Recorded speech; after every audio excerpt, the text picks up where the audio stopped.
தற்போதைய அண்மை செய்தியை பார்த்துக் கொண்டிருக்கிறோம். கேரளா அணை கட்டும் விவகாரம் தொடர்பாக தலைமைச் செயலாளர் சிவதாஸ் மீனா நீர்வளத்துறை அதிகாரிகளுடன் இன்று மாலை ஆலோசனை நடத்த இருக்கிறார்.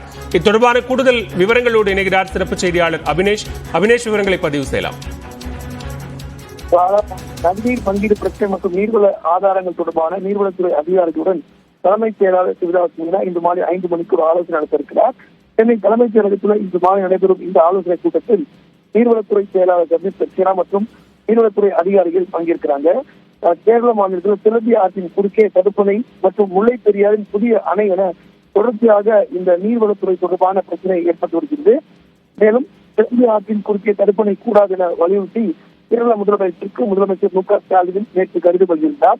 அணைக்கட்டு விவகாரத்தில் தமிழ்நாடு அரசு கடும் எதிர்ப்பை தெரிவித்து வரக்கூடிய நிலையில தமிழ்நாடு அரசு சார்பில் மேற்கொள்ளப்பட வேண்டிய அடுத்த கட்ட நடவடிக்கைகள் சட்ட ரீதியாக இருக்கக்கூடிய முடிவுகள் குறித்து தலைமைச் செயலாளருடன் ஆலோசிக்கப்படும் என எதிர்பார்க்கப்படுகிறது. மேலும் தென்மேற்கு பருவமழை விரைவில் தொடங்க உள்ள நிலையில நீர்நிலைகளை தூர்வாரக்கூடிய பணிகளை தண்ணீரை சேமிப்பதற்கான நடவடிக்கை குறித்தும் இந்த ஆலோசனை கூட்டத்தில் விரிவாக எதிர்பார்க்கப்படுகிறது. விவரங்களுக்கு